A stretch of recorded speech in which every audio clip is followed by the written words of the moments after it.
Terus Mbah Suro mengatakan dalam bahasa Jawa, kalau sebetulnya dia tuh orang baik-baik. Bacot. Udah jelas-jelas bunuh orang kok masih bisa bilang orang baik, itu baiknya dari mana coba ya?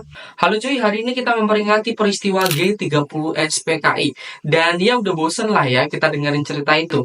Makanya kali ini aku pengen menghadirkan satu cerita yang berbeda. Di balik nama besar PKI ada campur tangan seorang dukun sakti mandaluna yang tentunya identik dengan ilmu kebal dan sebagainya.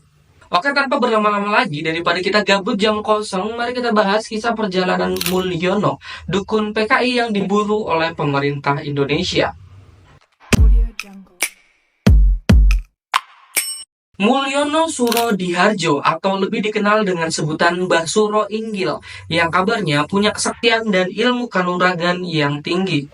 Menurut buku kisah nyata hancurnya Mbah Suryo tahun 1967 yang diterbitkan oleh Andalusi menyebutkan Mulyono mempunyai 6 orang adik perempuan. Mulyono kecil dikenal bandel, pemalas, dan sangat bodoh di sekolahnya. Nah, kemalasan itu bisa jadi karena ia tidak dibesarkan oleh keluarga miskin. Ayahnya yaitu Reso Sumitro adalah seorang kepala desa pada masa kolonial Belanda. Mulyono lahir di desa Nginjil pada tanggal 17 Maret tahun 1921. Mulyono dibesarkan dengan tidak begitu jauh dari tempat tinggal orang-orang Samin di Blora. Menurut Hesri Setiawan dalam Kamus Gestok tahun 2003, waktu muda Mulyono juga ikut revolusi sebagai anggota pasukan Brigade Yadau dari Tentara Laut Republik Indonesia atau TLRI. Menurut ramalan dalam buku Mbah Suryo Inggil, kisah hancurnya petualangan dukun klinik Mbah Suryo tahun 1967, pemuda lulusan sekolah rakyat ini berpangkat sersan di masa revolusi komandan brigadenya, yaitu Ahmad Wiro Sarjono alias Ahmad Yadau adalah tokoh militer yang punya peran dalam kudeta Madiun tahun 1948. Nah, singkatnya, setelah peristiwa G30 SPKI terjadi, di saat semua orang yang berhubungan dengan PKI lari dan bersembunyi dari kejaran tentara dan masyarakat, Mulyono atau Mbah Suro malah mendirikan sebuah padepokan bernama Padepokan Inggil di Desa Menden, daerah perbukitan di tengah hutan jati, di tepi Sungai Bengawan Solo, perbatasan antara Kabupaten Blora dan Ngawi. Jadi, halo warga Sungai Bengawan Solo, gimana, ada yang tahulah cerita ini ya? Dan buat kedepannya, biar lebih gampang kita sebut aja Mulyono ini dengan sebutan Mbah Suro ya. Nah, saat Mbah Suro menginjak usia 45 tahun, di padepokannya itu, Mbah Suro melakukan kegiatan dan praktek-praktek nenek. Mbah Suro banyak memberi amalan dan jimat kepada para pengikutnya. Nah, jimat itu dipercaya mampu membuat orang-orang jadi kebal senjata tajam dan senjata api. Mbah Suro juga menyebarkan ajaran yang disebutnya sebagai ajaran Jawa Dwipa. Setelah peristiwa penculikan para jenderal Angkatan Darat G30 SPKI, para pelari PKI dari berbagai unsur baik militer maupun sipil mulai banyak berdatangan ke padepokannya Mbah Suryo. Buat apa? Ya, apalagi kalau bukan untuk mencari perlindungan dari kejaran ABRI. Oke, jadi seperti yang kita tahu, setelah peristiwa G30 SPKI, terjadi pembantaian anggota PKI yang berlangsung di sejumlah daerah di Indonesia, termasuk Jakarta, Jawa, Bali, dan Sumatera. Pembantaian ini dilakukan oleh Satuan Tentara Indonesia dan milisi sipil yang anti-komunis di bawah komando Mayor Jenderal Soeharto. Para tentara menyapu bersih pedesaan dengan dibantu para penduduk setempat dan membunuh orang-orang yang diduga komunis. Ribuan orang yang dianggap terlibat pasti akan dipenjara, bahkan banyak dari mereka yang dieksekusi tanpa proses pengadilan yang adil. Di Semarang, Jawa Tengah, warga juga membakar habis markas PKI. Nah, dari sinilah sisa-sisa pengikut PKI itu menganggap akan aman berlindung di sana, sekaligus juga mereka menuntut ilmu kebal kepada Mbah Suryo. Sejak Maret 1966, setiap hari ada ribuan orang yang berdatangan kepada Mbah Suryo. Dan setelah Mbah Suryo mengizinkan mereka untuk tinggal di padepokannya, para PKI yang dianggap murid oleh Mbah Suryo disuruh pakai pakaian yang seragam hitam dan menggunakan lencana bergambarkan Gapura Majapahit dengan tulisan Pertapaan Gunung Kendang. Ya, ala-ala dukun gitulah. Wartawan senior Rosihan Anwar seperti ditulis Julius Por dalam buku Gerakan 30 September, pelaku pahlawan dan petualang, mencatat bahwa orang-orang komunis ingin memanfaatkan Padepokan Inggil sebagai basis gerilya serta tempat latihan militer. Mbah Suryo berkhotbah kepada para semua pengikutnya bahwa dua raja di Jawa sedang bertarung. Nah, maksud dua Raja Jawa itu tentu Soekarno dan Soeharto, dua kekuatan besar yang sedang dalam posisi berlawanan pada saat itu. Posisi Soekarno sudah mulai terjepit demonstrasi mahasiswa dan tekanan-tekanan dari musuh politiknya yang semakin besar. Sedangkan di lain sisi, Soeharto pelan-pelan mulai melucuti kekuasaan eksekutif Soekarno supaya beralih ke tangannya. Dan sejak Soeharto menerima surat perintah 11 Maret dari Soekarno, perlahan-lahan kekuasaan Soekarno mulai memudar dan Soeharto lah yang mulai bersinar setelah PKI dibubarkan. Kalau menurut buku Siapa Menabur Angin Akan Menuai Badai yang ditulis Sugiarto Suroyo, kelompok Mbah Suryo malah berani memproklamasikan kembali PKI dengan menetapkan Suradi, anggota CBD PKI Jawa Timur, dengan dibantu beberapa mantan anggota PKI lainnya seperti Mulyono, Lagi, Suyoto, dan Suyitno. Nah, bahkan di sini Mbak Surya itu juga pengen membentuk pasukan di Padepokan Inggil yang diberi nama Banteng Ulung dan Banteng Sarinah. Pasukan ini berseragamkan hitam-hitam yang dilengkapi dengan senjata tajam dan juga beberapa senjata api.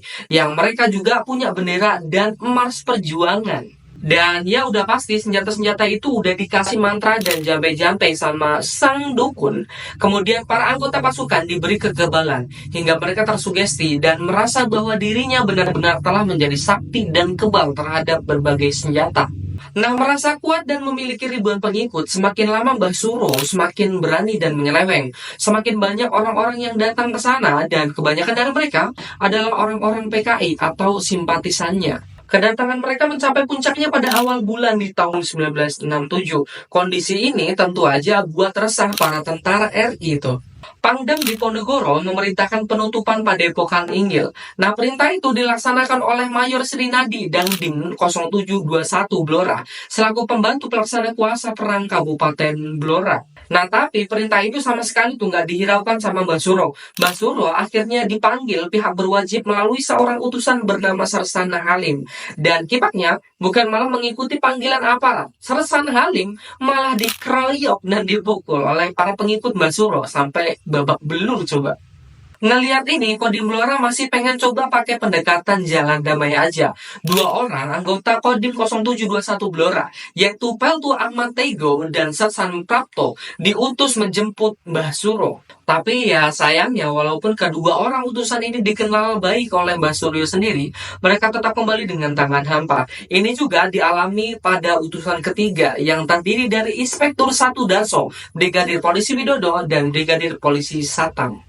Awal Februari 1967, pembangkangan Mbah Suryo semakin menjadi-jadi dan mencapai puncaknya di mana sejumlah orang dibunuh karena berani memasuki wilayah kekuasaan Mbah Suryo tanpa izin. Ini emang gila sih. Kalian bayangin aja ada orang random nih masuk ke wilayahnya Mbah Suryo, terlepas dia itu emang sengaja atau nggak sengaja karena emang nggak tahu gitu ya. Ya tahu-tahu dibunuh aja gitu ya. Kipak nggak sih? Tapi di saat itu pemerintah masih tetap sabar dan mengirimi surat peringatan kepada Mbah Suryo agar mau bertobat. Sampai kemudian surat dianggap tidak lagi berguna untuk menyelesaikan persoalan perdukunan, klinik pembunuhan dan menghidupkan kembali PKI serta membentuk pasukan-pasukan liar yang dilakukannya. Maka jalan satu-satunya ya operasi militer dilakukan. Operasi penumpasan Mbah Suryo dimulai tanggal 3 Maret 1967. Kompi 1 Batalion 3 RPKAD di bawah pimpinan Letnan 1 Faisal Tanjung mulai mengepung desa dan padepokan Mbah Suryo. Pasukan khusus Angkatan Darat ini didukung oleh Batalion Infanteri dan POM Angkatan Darat melawan pasukan Mbah Suryo yang terdiri dari Benteng Ulung dan Benteng Sarinah. Nah, pasukan Mbah Suryo saat itu percaya diri banget tuh. Mereka udah belajar ilmu kebal, ditambah lagi dapat jambe-jambe dari Mbah Suryo sendiri. Jadi mereka mikirnya ya pasti menang lah gitu. Harapannya gitu. Harapannya. Dan ya tanggal 5 Maret pecahlah pertempuran hebat keduanya yang berlangsung dari jam 5 subuh sampai jam setengah 4 sore. Nah, perang setelah lebih dari 10 jam, akhirnya Mbah Suro menyerah karena sebanyak 80 orang pengikutnya tewas. Ini kalian kasihan nggak sih? Padahal awalnya tuh mereka pede banget loh sama ilmu kebalnya, tapi tetap aja mati anjir. Mana itu tadi ilmu kebal gitu ya? Mana tadi itu ilmu jampe-jampe yang digembor-gemborin kan? Bullshit anjir.